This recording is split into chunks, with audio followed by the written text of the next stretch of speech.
Selamlar. Dijital pazarlama mülakatına hazırlanmak için gerekli zaman ve çabayı harcayarak mülakatta daha çok başarılı olma şansınızı arttırabilirsiniz. Başvuru yapacağınız şirketin ne olduğunu, ne iş yaptığını ve başvuracağınız pozisyonu öncelikle bir inceleyin. Onun sosyal medya hesaplarına bakın, şirketin hizmet kalemlerini inceleyin ve özellikle rakiplerini ne iş yaptığı konusunda görüşmeye gitmeden evvel mutlaka hazırlıklı olun.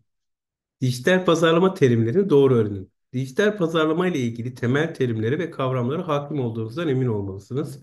Örneğin SEO, SEM, PPC, Pay per Click yani dediğinde sosyal medya pazarlaması, içerik pazarlaması hakkında ne düşünüyorsun? E-posta pazarlaması statüsü nedir? Yatırım geri dönüşümü olarak ne düşünürsün gibi sorduğu sorulara cevaplarınız hazır olmalı. Başarı ve deneyimlerinizi önceden çalışın. Geçmişte yaptığınız dijital pazarlama projeleri, kampanyalarınız ve elde ettiğiniz başarılarınızı, deneyimlerinizi önceden listeleyin. Başarınızı ölçmek için değerlendirdiğiniz kriterler, başarı hikayelerinizi gerektiğinde görüşmede anlatabilir. Portfolyonuzu hazırlayın. Varsa web siteniz, pazarlama materyalleriniz veya diğer ilgili çalışmalar için bir portfolyo mutlaka hazırlamalısınız. Ve unutmayın, portfolyoyu dijital ortamda da paylaşıyor olmanız görüşmede size artı puan yazacaktır. Sık sorulan mülakat sorularını ve cevaplarını önceden hazırlayın. Dijital pazarlama mülakatlarında sıkça sorulabilecek soruların bir listesini hazırlayın. Ve bu sorulara da nasıl cevap vereceğiniz konusunda önceden düşünün. Cevaplarınız çok özgün ve samimi olmasına da dikkat edin. Mülakat becerilerinizi geliştirin. Arkadaşlarınızla veya ailenizle mülakat simülasyonları yaparak mülakat becerilerinizi geliştirmelisiniz. Ya da mülakat simülasyonu yapabileceğiniz yapay zeka sitelerinden de faydalanabilirsiniz. Kendinizi net bir şekilde ifade edebileceğinizden emin olmalısınız. Özgüvenli ve kendinizi net bir şekilde gösterdiğinizden emin olmalısınız. Profesyonel bir görünüm oluşturun. Yani mülakat için profesyonel bir şekilde giyinmeniz çok önemli. Mülakat ortamında ve şirketin kültürüne uygun bir şekilde bir giyim tarzını seçerek görüşmeye mutlaka gidin. Peki mülakat sırasında neler yapılmalıdır? Öncelikle dakik olun. Yani mutlaka görüşmeye 10 dakika evvelinde gidin. Gitmeniz için gideceğiniz toplantıdaki yerin adresini önceden belirleyin. Cep telefonu adres girişlerini yapın ve trafik durumunu da dikkat etmeniz önemli. Görüşme sırasında hevesli ve olumlu olmanız gerekiyor.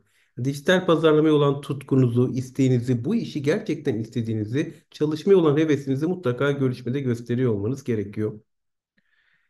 Görüşme anında soru sormaktan çekinmeyin. Mülakatın sonunda şirketin pozisyonuna, alacağınız ücrete, sürelere dair merak ettiğiniz soruları sormaktan çekinmeyin. Bu sizin araştırmacı ruhunuzu ön plana çıkar ve işe olan ilginizi tekrar gösterir. Mülakat sırasında mutlaka not alın. Mülakat sırasında not almak, mülakatta katılanlara ve onların söylediklerini hatırlamak veya sonradan sormak istediğiniz soruları tekrar bakabilmeniz için size yardımcı olacaktır. Görüşme anınızda kendinize güvenin. Kendinize, becerilerinize, güvendiğinizi mutlaka kişilere gösteriyor olmanız gerekiyor. Mülakata katılan kişilerle göz teması kurun ve net bir şekilde konuşun. Ve yine en önemli kısımlardan bir tanesi referanslarınızı hazır tutuyor olmanız. Görüşme anında kişiler sizlerden referanslarınızı sorabilir. Referanslarını, bunların iletişim bilgilerini hazır tutun ve paylaşmaktan çekinmeyin. Tabii mülakatı yaptınız. Mülakat sonrasında yapılması gereken bazı adımlar var. Öncelikle mülakatı gerçekleştirdiğiniz firmayla, iletişim bilgileriyle mutlaka bir teşekkür yazısı gönderin ve bu ilginizi tekrar ifade eden bir teşekkür e-postasını iletin. Bu kişilerden mümkünse geri bildirim talep edin. Yani mülakat performansınız hakkında geri bildirimleri almaya çalışın. Bu ileride yapacağınız diğer görüşmeler için size bilgi sağlayacaktır, deneyimlerinizi arttıracaktır. Gene mülakattan evvel kişisel markalarınızı tam oluşturmanıza dikkat edin. Yani bir kişisel web siteniz, bloglarınızı oluşturmanız, sosyal medyada aktif olmanız, paylaşımları yapıyor olmanız, kendinizin markasını oluşturmanız çok çok önemli. Bu sektördeki uzmanlığınızı, deneyiminizi göstermeniz harika bir yol olacaktır. Ve ağlarınızı geliştirmeniz önemli. Yani sektördeki diğer kişilerle bağlantı kurun. Onlarla ağlarınızı geliştirin. Onlara yazışın. Onlara soru sorun. Bilgi edinmeye çalışın. Bu size iş bulmanıza yardımcı olacaktır. Son olarak bu ve benzeri ipuçları takip edin. Videoları izleyin. Becerilerinizi, deneyimlerinizi arttırmaya çalışın. Ve buradaki elde edeceğiniz güvenli göstererek potansiyel işverenlerle daha hızlı bağlantılar kurmayı sağlayabileceksiniz.